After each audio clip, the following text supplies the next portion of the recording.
And so we will go ahead and say welcome, and I hope everybody has seen the little chat box over on the right, down kind of in your, well, at least on my bottom right corner. You can drag it around wherever you want, I suppose.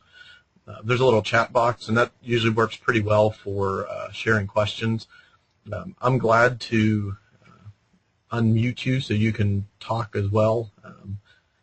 One of the problems with leaving everybody's microphone open is then we hear everything that's bouncing back and forth. And so what we found is it usually works better if we turn the microphones off, and then if you just put in the chat box that you want to say something or that you have something to share, then we'll open up the mics, and I'll also open up the mics as we get to questions and stuff. So one final thought is, I guess, that I'll be interested to see, I know Tabby and Israel are joining, I think are trying to join on the smartphone app, and I see it kind of keeps bouncing in and out, so hopefully that'll work for you. And if not, like I say, we'll record this and I'll try to post it. So, well, let's get started. If you're following along, you can see my screen here, or hopefully you can see my screen. The first thing on here is our first attempt at a virtual sign-in sheet. I'm not sure what Human Resources is going to accept and what they're not, but we're going to go ahead and collect sign-ins here.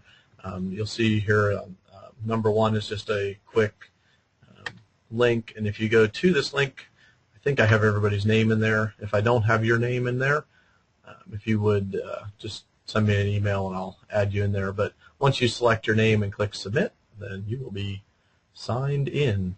So I think at some point they're going to ask me to have like a unique identifier where you'll have to put in some sort of number that identifies who you are, and so other people can't sign you in. But for now, we're just going to go with your name. So another learning piece for us. So if you have already done that, that's great. If you want to do that later, that's certainly fine too. So hopefully that'll work out for you. I think it's kind of important to go back, especially with professional development, and talk about where we've been, because it's easy or it's hard, one way or the other, to think over time, because we are all busy doing other things, and it's not like this or any one particular professional development is your number one priority, because hopefully and your number one priority is those children who come to you every day. So I think it's good to kind of go back here, and I tried to create a scenario here for the folks who couldn't be with us today about going to the doctor, and this scenario seems to work for me. So it helps helps me to think about vocabulary, because and I think we used a similar example when we met together and used that list of uncommon vocabulary words. When we think about literacy in math, so much of it is tied to the vocabulary that the kids either have or they don't have. And when it comes down to it, the way we build vocabulary is through use. We've been doing some work here with learning new languages, and for myself, and maybe I'm not a good example, but for myself, it just takes time to practice the vocabulary. It's not about memorizing it, but it's about figuring out some way to remember certain things until you've used it enough that it just kind of flows. And so in language acquisition, I don't think it matters whether it's English or Spanish. And those of you who speak more than one language, you know that. And I speak about 1 1/4 right now. So, but as I continue to learn and I continue to work through the Spanish piece, it's really a challenge to pick up new vocabulary, and it reminds me what struggling math students go through. And you could take that example here that's about going to the doctor's office. If they say something that confuses us, or they use a term or a procedure that we don't understand, we kind of have this choice, and we can either kind of gloss it over, and some of us are more that kind of person where we just kind of pretend we understand until enough time goes by that we figure it out, or we directly ask the person and say, well, what did that mean? So, and I think our kids go through the same kind of procedure and try to figure. Some of them are trying to figure it out. Some of them are just hoping that we don't figure them out. And so we have to figure out for our kids, what do you understand, what don't you understand, and is it the vocabulary that's holding you back, or is it your way of understanding the math content? And it's probably for a lot of our kids a little bit of both. So I think asking yourself, well, what do you do in a situation where somebody says something that you don't understand is a good place to kind of put yourself in their shoes. We've all probably been in the staff meeting where somebody uses an acronym that we aren't familiar with. Do you ask the person beside you what it means? Do you just sit back and smile and hope nobody figures out that you don't know? Do you look it up on your smartphone? Do you what are your strategies, and then what strategies would your kids use in that situation? So as we think about literacy, definitely a big part of this that we started with was vocabulary, and then I think we've talked about some other things with literacy, not just vocabulary, but today we kind of move forward. I think it was Michelle here in this next piece, and I don't think Michelle could be with us, but if any of the rest of you want to talk about Cornell note-taking as an AVID strategy, in our last face-to-face, we talked about how Cornell note-taking is a good way to help kids or scaffold for kids that are learning. And so I think Michelle had emailed me. She couldn't be here this afternoon, but that she had some Cornell note-taking stuff. Is there anybody else out of our list here who has, and I know a lot of you do have experience with the AVID stuff, with the AVID strategies, who would like to share anything about, or who could share about Cornell note-taking?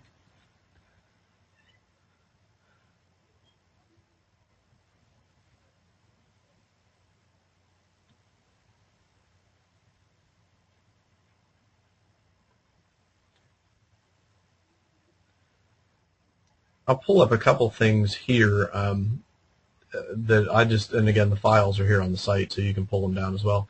But I did pull up a couple websites in terms of, or that might help with using Cornell notes. And Cornell is really, as I understand it, and that's why I was hoping some of you guys would share, but as I understand it and have seen kids using it, it's primarily a strategy that allows kids to organize their thoughts in the same way across different subjects using sorry, let me flip back here, using a similar format, and some are 2-column notes, some are 3-column notes, depending on the age.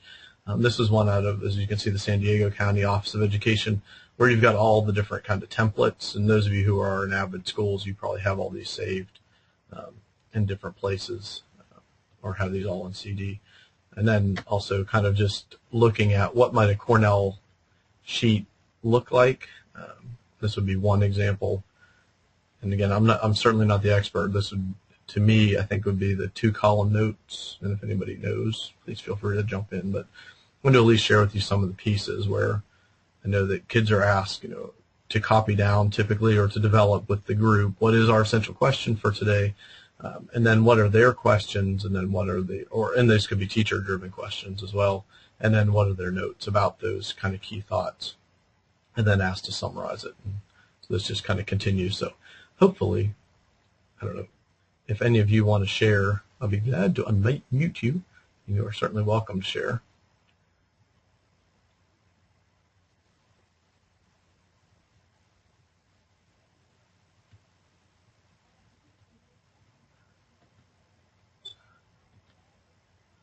Let me bounce back here. So if not, then I think, we'll ask Michelle, maybe, I think she said she would be glad to share it our next time. So hopefully we can kind of plug that back in for our final session.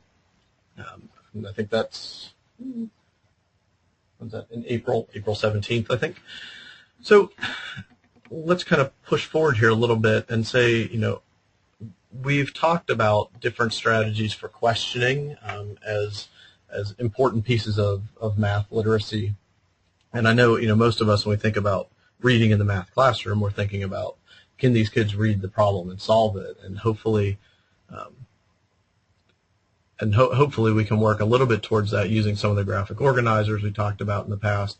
But we also recognize, like we talked about when we were face-to-face, that there are kids who have significant reading deficits that put them in a spot where, even their fundamental vocabulary isn't there. And that's definitely more a place for reading recovery and some of those pieces that I would love to be able to give you those strategies, but I would love to have those strategies myself. So I'm definitely not the person to lead you there. So I hope that some of these pieces. I hope that some of these pieces are useful to you, and I'll also reiterate that there are some of these things, and I appreciate honesty in the discussions, because some of you have said, I would never use this, or I don't like KWL, and other folks have said, I love KWL, and I think that's great. I mean, that's what this should be all about, is kind of sharing what works and what doesn't. So, Rose, I appreciate your comment there too, that the Cornell Notes paper with the graphs on it.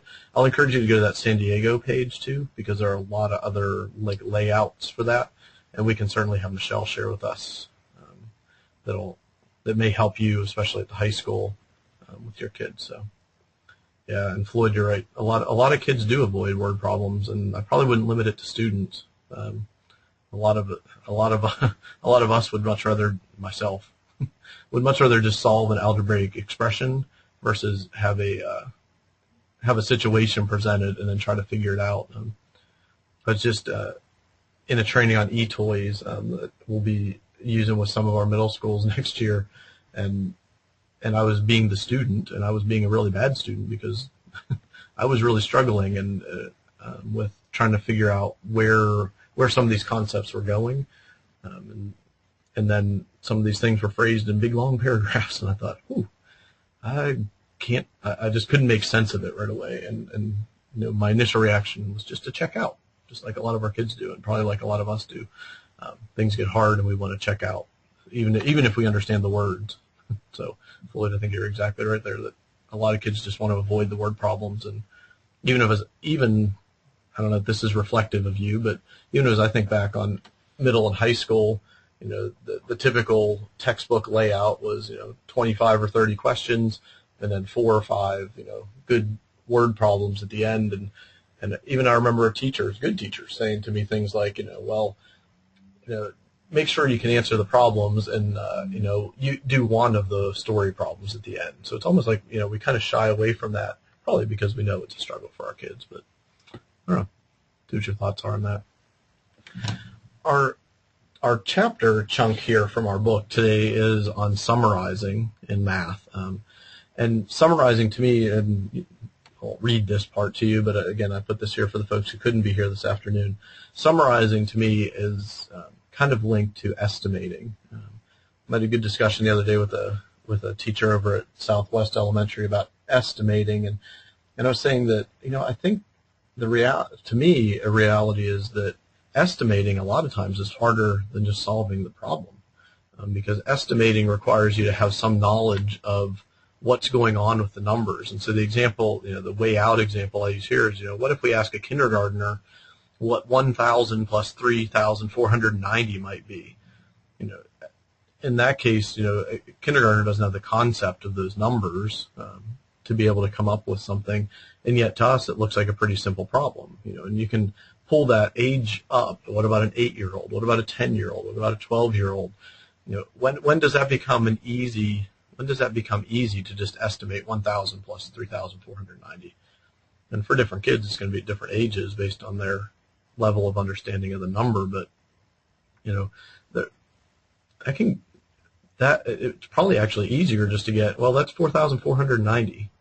Is that closer to 5,000? Is that closer to 4,000? Do I care? I kind of intentionally put 5,000 in there because I thought, somebody's going to say, no, that's not 5,000, that's 4,000. But it all kind of depends on your frame of reference. If I'm just buying bolts or something for a project, or nails for a roofing project, I probably go ahead and buy 5,000 because that's a pretty good estimate. And I probably want to have some extras, even if I know it's only going to take 4,490 nails. I'm going to count on losing some because they jam, and I'm going to count on losing some for this, that, and the other. So, estimating to me requires a lot more evaluation than just solving the problem. So, as we kind of scroll down through here, I use another example, and this one's just as I was sitting here planning this the other day, I thought, well, if I look out the window and I see a tree out there, and somebody asked me, well, how tall was that tree 3 years ago, or how tall will it be in 5 years, or 10 years, or 40 years? I don't know. I really haven't studied. I don't even know what kind of tree that is out there, but I really haven't studied that, so I don't really know what the pattern is. I don't know if what rainfall around here is pretty consistent. I don't know if the growth pattern is consistent. maybe it grows to a certain height. And so, there's all those questions that I might ask, but then you think about your students and you say, would they ask those questions? Would they try to make sense of it? And which students would and which students wouldn't? Which ones of you have already kind of thought, what's he talking about? Like, I'm kind of mentally checking out. That's kind of normal human behavior, isn't it? To just kind of think, I either care about this or I don't. And so how do we get kids to care about something that they may or may not even realize that there's a significance to? And you live that every day, obviously, as math teachers. So I certainly feel your pain there. So all of that, estimating and summarizing, to me, become much the same, because in summarizing, what we have to do is figure out what was important. If I'm talking about that tree growth example, I've got to figure out what are the relevant characteristics. What would matter and what doesn't matter. If I'm trying to summarize, though, if I'm reading a story problem or I'm reading even a paragraph or a magazine article in a math class that sets up a math situation, I've got to figure out what's important and what's not. Oftentimes we confuse summarizing with retelling. Retelling is trying to get all those details right and telling maybe step by step and being very almost procedural in what we're describing. But summarizing, I think we all understand, is a much broader, a gist, feel, those kind of things. So, the research here in the book kind of talks about, Hoyt here says that students need to kind of keep information in a summary brief. You'll have the kids who won't write anything, and then you'll have the kids who will want to write every word. So that kid, when you ask them to highlight the important parts. Well, it's kind of hard to tell what's important. I don't know if you've ever run into that, but oftentimes, put yourself in a graduate school class, and somebody says read something and highlight what's important. Well, first of all, what's important to me might be different than what's important to you, and that's okay. But also, what might seem important to me may not be really important at all, especially by the time I finish reading this excerpt. So, when we ask kids to look at a math problem and decide, well, what's important, some kids, especially those ones with a language deficit, are really going to struggle with something like that. And you probably see that all the time when you say, well, circle the words that are important in this problem or underline the numbers that you're going to have to use. And kids will just highlight everything. They just circle everything. So kids need to be able to summarize it briefly, not include everything. They need to include important details and then give some support for that. So if I'm saying that a certain part of this article is important, if I'm reading, again, an excerpt in a magazine, or I've watched, a better example maybe in a math class would be I've watched a video, and now I've got to talk about the math that was involved in that video. Well, I've got to give some supporting details. I can't just say, well, it talked about slope or it talked about whatever. That's probably the tendency in a lot of middle and high school students, but that's one of those things that is a learned skill, is to figure out what's important and what's not. And you see Duke and Pearson kind of follow up with that, and they definitely emphasize that we have to model that kids need to delete what's not important. And again, it's just as hard probably to figure out what's not important as it is to figure out what is important. And so we'll look at some strategies for that here as we scroll down through the page here. And then deleting redundant material. Does it say the same thing more than once? Categorizing information. What's the author's main idea? Sometimes author's bias comes into play too. And then kind of creating a topic sentence, or a lot of times, if we go back to EOGs, a lot of times an EOG will ask a question like, what would be another title for this selection? I know that's more of a language arts example, but if you can ask kids, what's really important about this question, or what kind of question is this? If all the questions we give on a night for homework or in a class are all about a certain topic, and again, I always pick on slope, but if we're always talking about slope for the next 2 weeks, then the kids just figure out that, well, slope looks like this, and that's good because that repetition is good for them. But then whenever we leave it, sometimes it's hard for them to go back because everything was slope. And if we haven't thrown something else in there, it's hard for them to distinguish between what is slope and what's not slope.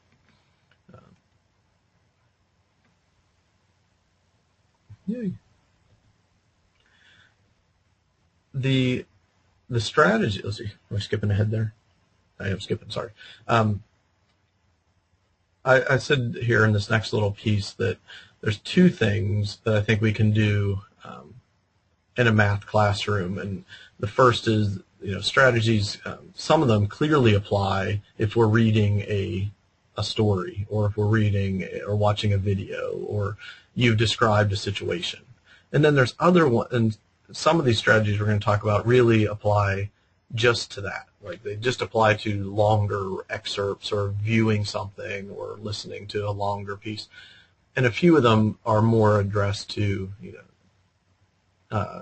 to like short word problems or short scenarios. And they don't apply, they don't all apply to both, and I don't want to pretend like they all do. What I've tried to do is, as I went through the book, is try to think about, well, what would this, does this apply or doesn't it apply? And I hope you can kind of do the same, and hopefully I've laid out some of this that maybe it'll help a little bit. So, and then I guess one of the points here then is, we give a formula here, height is 16 t squared plus 40t plus 30, where t is the number of seconds, and where is the ball after it falls for 2 seconds. This kind of question, given the right scenario, can be actually kind of fun to figure out, and you can certainly test it out. But what do we really want kids to get out of it? Is it just substitute and solve? Okay, 2 seconds, I put the 2 in, and I'm really checking, can they square 2, and then can they multiply that times 16, and then 2 times 40, and 3, and figure out how high this ball is. Or do I want them to really, or am I asking them to really understand what's going on with the ball? And that brings in the science piece, and that brings in, what about what's causing this? There we go. Who would use this? Those kind of things. Is there more to it than just solving the question? And then in reading some of your discussion posts from the last ones, and I certainly appreciate the thought, is several of you said, like with the video and with even the graphic organizers, and I assume the same would be true here about summarizing, is that it's all very good, but you only have so much time, right? And I think that's one of the pieces we've got to kind of think about in terms of structure of, how long do we have to teach math? Some of you only have 40 or 45 minutes to teach a math class every day, and is that really enough time to allow kids to go in depth? And you can tell what I think, but and then on the flip side, and pick on our high school friends, and if I have a full block and I've got to get everything in a semester, can kids really absorb all that? Can they make sense of all that information? Because you have to pile some information when you have them for an hour and a half, because you're only going to have them for half the year. So there's those questions of structure. Are we setting up structures where kids can be successful in math class in order to be able to do these things we know they need to do if they're going to be math literate, if they're going to be able to practice summarizing, if they're going to be able to practice all these other strategies. So I don't know how you all feel about that, but I think there's some piece of this that limits you all because of the amount of time you have. That may or may not be a whole other discussion we want to have, but it's always interesting for me to sit back and hear what people think about how much time you have and is it enough, and that piece. So if you want to chat on that, please feel free to. So this next piece, or just like in the last online piece, I've just outlined what our text lays out in terms of strategies for summarizing. Some of these, like I say, apply better than others, so I'm not going to spend a huge amount of time on any of them, but please feel free to chime in, and I'll lay out or say, it's always good to say, what's my assessment piece? I do have, I thought I had, maybe I didn't put it on here. Not to add a chat. Basically the chat, I put 4 in that last one, and I'm not doing a good job of responding to you all, so I've learned that I just need to give you one, so that I can make sure I respond to you all. But I'm going to give you one chat, and basically it's just going to be, which one, just like we had in the last piece, which one or two of these would you use? What else would you suggest? Kind of question. So I'll add that to the chat here before we leave, and I apologize. I thought I had already done that. So here's the strategies as our authors kind of lay them out for us. The first one here is main ideas and summarizing. And so in this case, students are going to categorize the words from a passage. So they're going to pull out all the different words or look at the different words. They're going to underline keywords that tie to a main idea. They're going to find a topic sentence. They're going to write a new passage for the title or new title for the passage. Or maybe it's even a series of problems. So maybe it's read these 5 problems and let's come up with a title. What are these problems asking? And especially, maybe not especially, but at this point in the year in a middle school class, pulling some questions that we haven't done for a long time. What kind of questions are these? What are we asking you to do? Kind of gets kids back to thinking about, well, what did we do a while back? If you haven't had a chance to review a whole lot.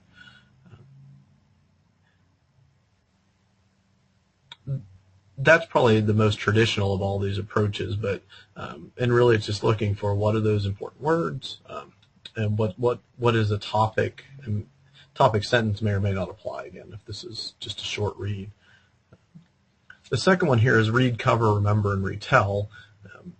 If you kind of break that down, basically in this case the kid, you're going to ask a child to read a certain amount, cover it up with their hand, turn to a neighbor, tell them what you read. What do you remember? And you may want that neighbor to record what they say, and then go back and compare. Well, what did you say? What did you record? What did your person record for you?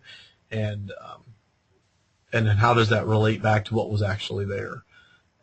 And to me, maybe the power, the beauty of this is, you have kids, especially, again, I hate to keep picking on the testing thing, but 'tis the season, I suppose. You have kids who, will read a question, especially struggling readers, and then they misinterpret the whole question, and so then they solve something that they think was the answer, or that they think makes sense, but they never really go back and look at the question and say, did I do what the question was asking me to do? And so this kind of strategy forces them to think about, well, what did I just read? And it does require them to have some sort of words or story problem based question there. Or, like I said, again, a lot of these could be, if you're reading or watching, this would not work for a video, but if you are reading a magazine article about something that ties into something you're teaching in math. The next one here, rank, order, and retell. This is where kids are going to separate information. I'm sorry, I'm reading, but separate information into categories, and then they try to figure out what's the least important information, what's the most important information.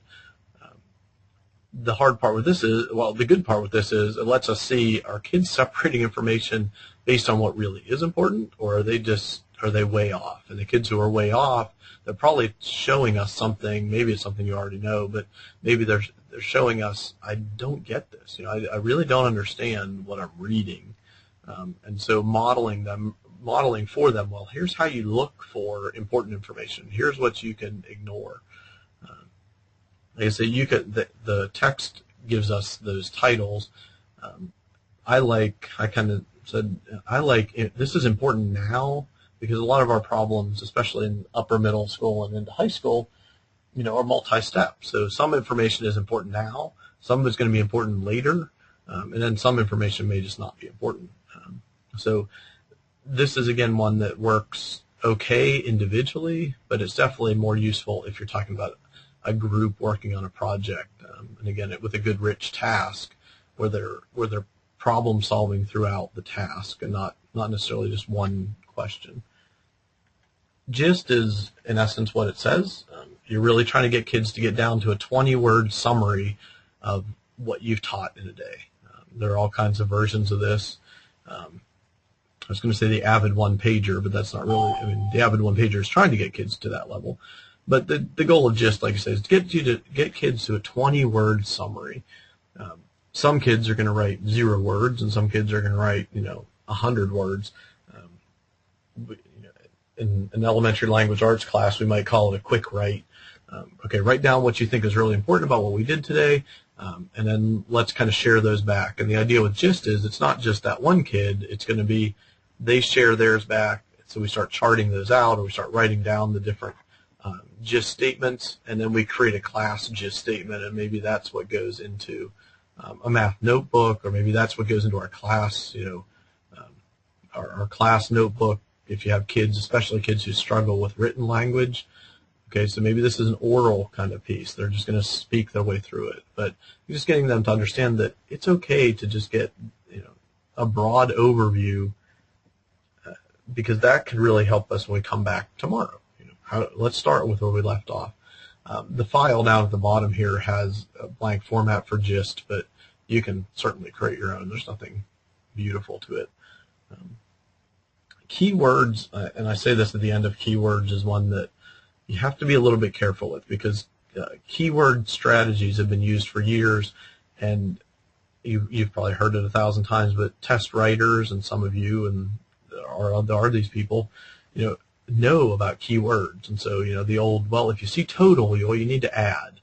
Well, so therefore we have math problems that have the word total in there that are subtraction problems, or that are, multiplication problems, or order of operations kind of questions. So, you have the part with keywords, I think, that this author is talking about is if students are really reading a passage or reading directions or how to solve a problem, then looking at the words that are used can be helpful, because you can say, well, I don't know that word. And we can get kids to admit or to say, I don't know this word. Then, we go back to that vocabulary piece. Well, then they can build their own study list. They can build their own whatever, like vocabulary books, and they're based on what they need to know.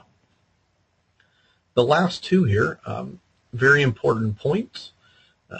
Very important points is really, we've used this in language arts for a long time, where we're giving kids sticky notes, a lot of times color-coded sticky notes.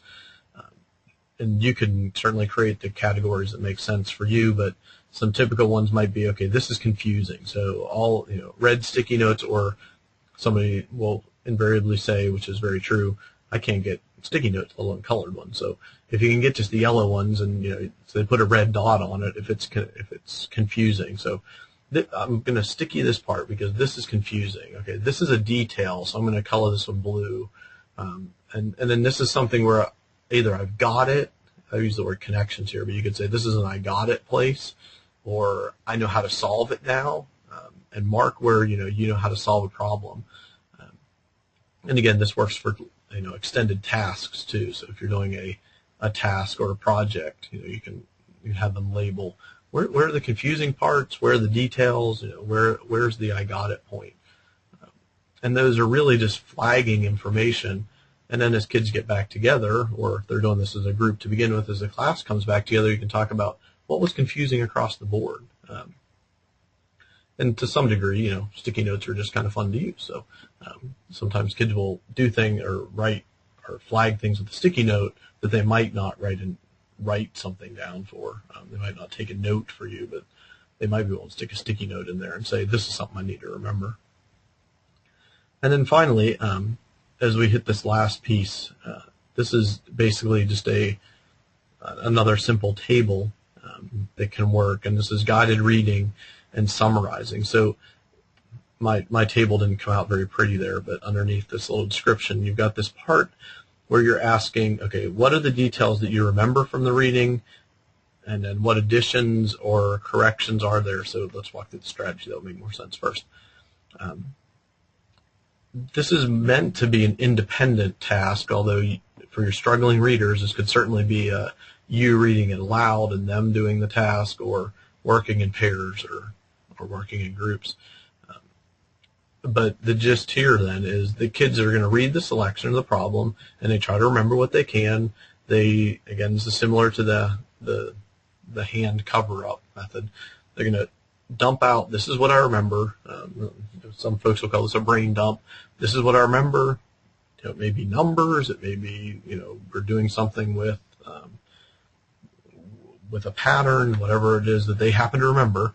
And then they go back to the list and say, okay, what was correct and what did I remember incorrectly? and then the class can evaluate the list to determine what are the main ideas. So I'm writing down what are the things that I saw.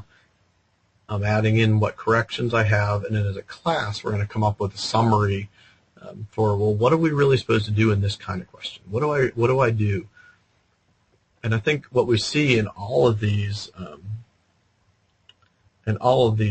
strategies for working with summarizing is probably first that a lot of these are group tasks, and that when we realize that kids struggle with reading, as I mentioned at the beginning, there's probably only so many things we can do to improve their reading, but we can help them access the information through graphic organizers, through tables, through reading aloud.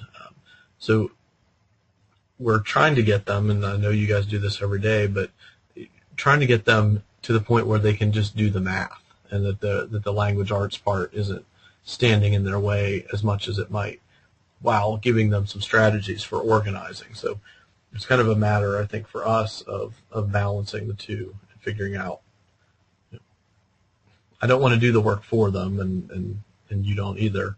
But at the same time, if they're not going to be able to do any work, I've got to figure out a better strategy than just that. So than just saying, well, I'm sorry, you can't do the work, and we're done. So let me kind of open it up. Like I said, I knew this won't take nearly as long, but we can certainly hang on here and chat for as long as we need to. I'm going to open up your mics, so I'll give you a second just in case you're finishing eating popcorn or something. But let me unmute you guys all here, and let's see which of these. I guess it'll be the same as a discussion post. I guess what makes sense here to you? Where are you struggling with this? And let me just kind of unmute you.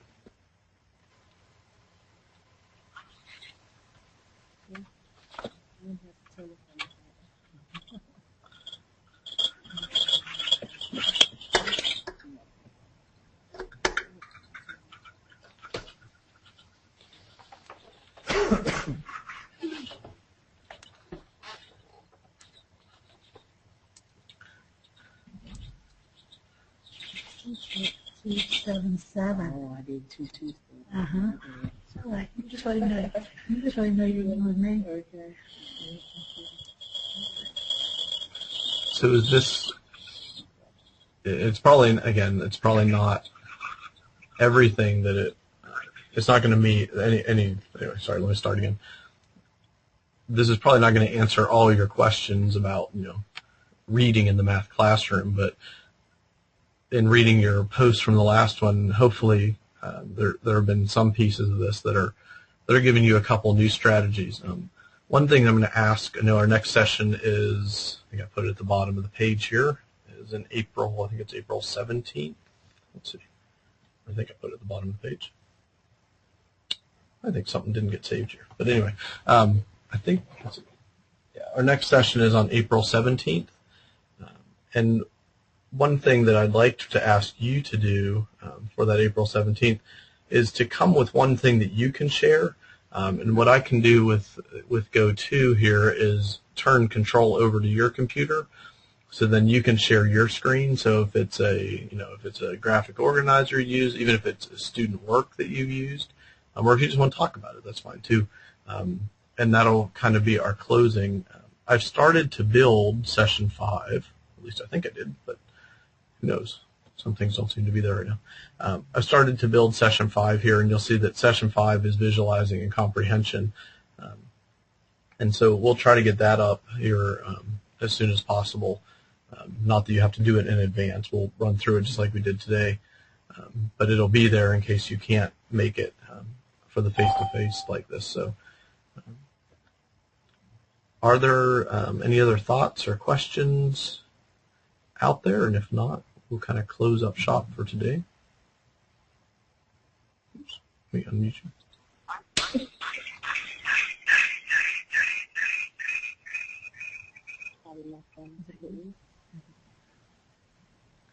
Well, I hope that the format has worked out well for you. It's definitely a learning, like I said at the beginning of this whole piece. It's a learning process for me. It's different than being able to sit in front of a group and